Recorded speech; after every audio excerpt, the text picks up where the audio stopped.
30+ hours and counting, and the taxman is still at the premises of the BBC offices in India. While tax authorities are digging in their heels, the BBC in India has written to its employees asking them to cooperate. Meanwhile, press bodies in India and the world are concerned. The Editors Guild of India has said the trend of using agencies to intimidate and harass the press undermines constitutional democracy. The Press Club of India has said that the survey is part of a series of attacks on the media. The Mumbai Press Club today has said the timings of these raids are too precise to miss the signal to the entire media. Today, as tax authorities continue their action, we are asking, is this indeed an attack on the freedom of the press? To speak more on this, I'm joined first by Kanchan Gupta, Senior Advisor, Ministry of Information and Broadcasting. I will in fact speak to him in just a short while from now, and quick programming alert that we're going to be speaking with him today. But first, let me play out for you some of the reactions that have come in.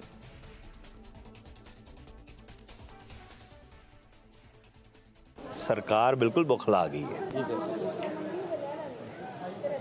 BBC या कोई होर अदारा होवे उस दे ऊपर महज इसलिए तुसी income tax वाले भेजते हो कि थोड़े खिलाफ उन्होंने कुछ दिखाया, ये कोई जमहूरीत का असूल नहीं है। लोग सब कुछ देख रहे ने, जदों समा आऊगा तो ठीक जवाब देंगे। Why they have chosen BBC? What if there is anything illegal or anything? They should have write a letter. They should have talked to them. They should have taken a the decision that how can it will be sorted out. Of course, I am not supporting any illegal thing. I don't believe this, that because BBC is doing something against of this government, and that's why just next day they started their operation like this. This is very unfortunate, and this is a political vendetta. BJP is running the government through this vendetta only. Well, when it suited BJP during emergency, their leaders used to praise BBC.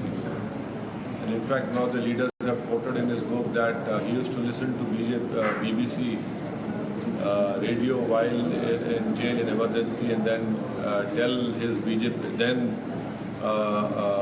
Jan Sangh or whatever party they belong to, about what is happening in India. So now we see that these raids are happening.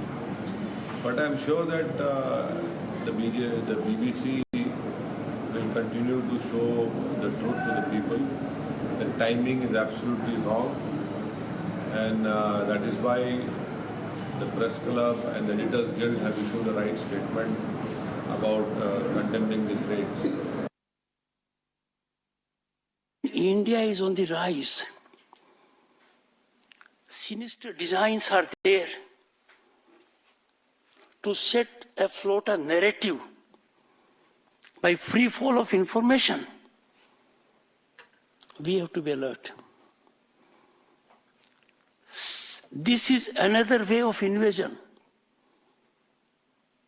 We have to boldly neutralize it. We have to stir in us a spirit of nationalism. We cannot allow free fall of doctored narratives to run down our growth story. All right, so a host of reactions coming in today. Kanchan Gupta, Senior Advisor of the INB Ministry and a veteran journalist himself, is joining us today on the show. Mr. Gupta, thank you so much for speaking with us here on Beyond the Headline. Great to have your perspective on the story as it's unfolding. Now, in our introduction, we talked about some of the responses which have come in from the Editors Guild of India, the Press Club of India, the Press Club of Mumbai. And there seems to be very clear concern that this tax action on the BBC is a message to the larger media. How would you respond to that?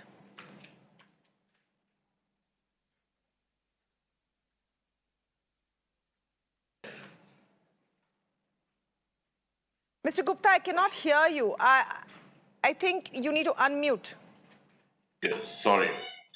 Yeah, I personally don't give much credence to the statements that you mentioned. There have been several occasions when prominent Indian journalists have been harassed by the government. They have been sent to jail. I can even name at least one of them. When Arnab Goswami was being hounded by the Shiv Sena, Congress, NCP government, none of these organizations you mentioned, they issued even a single sentence of condemnation. So I really don't give, as I said, I don't give much credence to them, and I wouldn't want to comment on them. Well, nevertheless, Mr. Gupta, even if I put aside the statements that these bodies have made, which include the membership of quite a few organizations, the larger sense seems to be, and the concern seems to be, that this is not just an isolated action by tax authorities. It's being linked to the fact that the BBC documentary, which was controversial, which was banned from streaming on social media sites in India, was released just 28 days ago. The connection and the quick succession of incidents seem like a larger message. No, I think you have got the story wrong. There is no connection between the two. You did mention that tax authorities have visited other media houses in India. Yes, they have. I think 10 odd media houses have been surveyed. Now, in 9 out of those 10 media houses which were surveyed, there were gross irregularities, and none of those 9 media houses contested the findings of the tax authorities. So let's not get very, let's not sort of, lose the perspective on it. Whether you are a media organization or you are a manufacturer of soft drinks, the tax laws apply equally to everybody. And if you are found in violation of those tax laws, appropriate action is taken as per due process of law. The BBC story is not only about the documentary which they produced, and as I said, the two are not linked. The survey by the Income Tax Department is independent of whatever the BBC has put out. If the government wanted to be vengeful about the BBC, the government could have done it anytime on any day between 2014 and 2023. Because the BBC has been spectacularly single-minded in attacking the government, in putting out stories which were, many of them were patently false, if not biased. And such action, punitive action, could have been taken at any point of time. Now, no matter whenever the government acts or any of its agencies act, one can always sort of, pin it to some story, some action, some report. So it doesn't work like that. The BBC is accountable to the government of India as far as taxation is concerned. The tax laws of India are sovereign laws, and they have to be in compliance with them. And this is not a raid, this is not a seizure, this is not a search. Right. It is merely a survey. And hundreds of organizations, businesses, enterprises, they get surveyed constantly. What seems to, if I may, Mr. Gupta, right? Yeah. If I may, what seems to queer the pitch is that you are saying this has nothing to do with the documentary. If the government wanted to act, it could act long ago. And this is just a survey, it's not a raid, seizure, etc. To find out the financials of a media organization, do you need tax officers standing in newsrooms for 30+ hours? What could they possibly find about the tax or non-compliance of tax by the financial arms of these offices by taking phones and laptops of journalists? And do they need to be there for this much time? What are they looking for if it's just a survey? Some of these questions are adding up to this perception that there's more to this than meets the eye, and it's not a simple routine tax survey. Well, data is stored digitally these days, and the authorities would want to know where the data is, whether the entire data is being shown. And let me remind you, I just read a Reuters report, it's just been put out, which quotes an internal memo of the BBC, which has come from London, from their headquarters, to the local offices in India, instructing that there should be full cooperation, all papers should be shown, that there should be no resistance, and there should be no attempt to hide data from the officers who are conducting the survey. Now, you say that why is it taking so long? Now, that is a question which we have to wait for till the survey is over. It could be just the scrutiny is extremely rigorous this time around. And let me tell you, this is not the first time that the BBC has found itself caught in a tax dispute. This happened in 2009, 2010 also. And at that time, the income tax authorities had asked BBC to revise their returns because they had been found to have suppressed information. BBC had gone to court, and on a mere technicality of one piece of paper which was missing, they got off the hook. But a technical reprieve is not really, it does not Sure. sort of. But there was no survey then. There was no survey. There was no survey. There were notices. The Indian government or the Indian tax department took them to court for non-compliance. There was no survey. I repeat the question, Mr. Gupta, because you know this as a veteran journalist, that in newsrooms and news organizations, it's not the reporters, it's not the people sitting in front of the computers and putting out content who know what's happening with tax filings. No, we don't know. In at least two cases, and I'm not going to mention the media houses, data was recovered from the phones, handheld devices, and other devices of senior journalists. So let us not get into that zone. That's a slippery zone. And let me also just add on to it. In the UK, the BBC was investigated for tax fraud. That's their home country, their home base. And the tax authorities there, they uncovered what was clearly a big scam. They had offboarded their regular journalists into being by sort of turning them into freelance journalists, and each one of them was asked to open a shell company into which money was paid. Now, this was done for two purposes. BBC did not want to pay journalists directly because that would mean that would have meant paying insurance tax, and they wanted to avoid it. And the journalists were told to take the money not in their names, but in the name of these front companies which they were asked to open, so that they wouldn't have to pay taxes.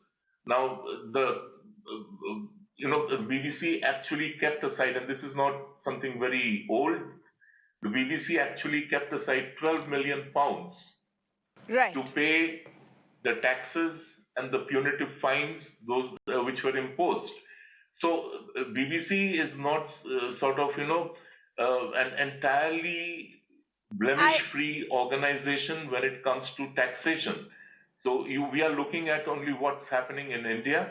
But okay, fair enough, Mr. Gupta. I'm not saying the BBC is pure as driven snow, but even in the case of the UK, tax non-compliances, were they taxmen standing in the BBC newsrooms for 30+ hours? Of course, yes. The optics of it. The No, no, no. optics There of was- it is what I'm talking about. No. See, listen. In the UK, there was a huge investigation. Documents were seized. Data was recovered. So it didn't. They didn't compute numbers only sitting far away from BBC offices. Now over here, you're talking of optics.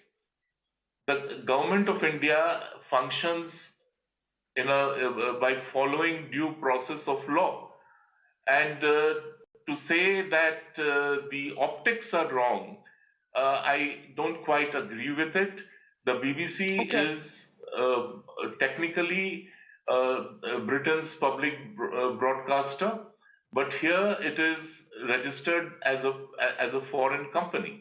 So, like any other foreign company, it is open to investigation, scrutiny, and surveys. Okay. You mentioned in one of your earlier responses, Mr. Gupta, that if this government wanted, they could have extracted revenge or vendetta at any point No, since 2014. I didn't say. Sorry, please don't put words into my mouth. I didn't say that the government could have extracted revenge or vendetta. What I had said is that if the government wanted to punish BBC or take action against BBC for what it reports, it could have happened anytime between 2014 and 2023. So the fact that it is happening now has nothing to do with what BBC put out a month or so ago. All right, fair enough. So just to take exactly what you have said, that the government could have, quote unquote, punished BBC after 2014. And then you went on to say that in your view, the BBC's coverage of the government has been unfair and at times completely false. Does that show that the government's outlook towards the BBC and the work they do is inherently one of mistrust, one which is seen negatively? The BBC is seen as an entity which is not, in the Indian government's view, reporting correctly on it. Would that be a fair assessment?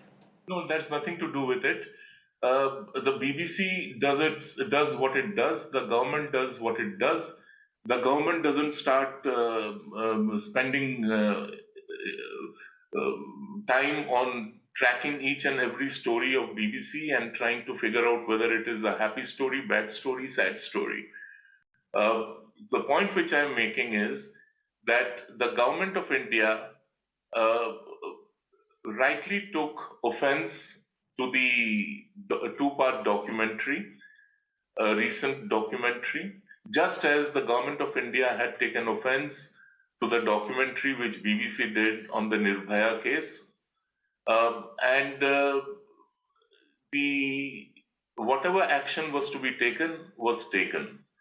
Now, to connect that to the tax issue over here, I think that is not a very fair assumption.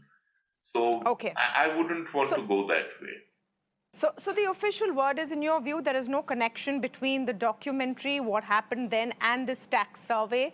May I ask you now, Mr. Gupta, a broader question which keeps cropping up on press freedom in India. In a lot of international organizations as well, the Indian press is sometimes described as one that largely wants to toe the line. The general perception has been created that in India, if you question the government, you will be on the wrong side. Our rankings in press freedom rankings have been dipping consistently. Would you say we have a free press today in this country? The fact that you and I are having a conversation, and I don't think your questions are sort of framed to please the government or to toe the government line, and I'm sure you conduct similar interviews all the time, and I'm sure Mirror now shows a lot of stuff which is not pro-government, and despite that, we are having this conversation, and we are having a polite conversation. So to say that there is no freedom of the press in this country, you look at the papers and their headlines every day, every morning. You look at the news that comes out of private channels. I don't see I don't think any other country in the world has this kind of diverse views coming out of media, and the government is quite okay with it. I mean, as I said, you do your job and government does its job. Well, as long as journalists can do their job, that's an important thing. Thank you so much, Mr. Gupta. I really appreciate you coming in. No, wait. You know, that sarcasm is not really wanted over here. As I said, that you are doing your job. You are not asking questions to please the government. Not a single one of your questions so far was to toe the government line. And what I said was the fact that we are having this conversation and the fact that you are asking these questions sort of belie the claim that there is no press freedom in this country. You talk of the press freedom index. Do you even know how the press freedom index is framed? What goes into framing it? So, them has Mr. Gupta, issued an education freedom index just a couple of months ago, and they place Afghanistan above India on education freedom. And you want me to take these indices seriously, or the government of India to take these indices seriously?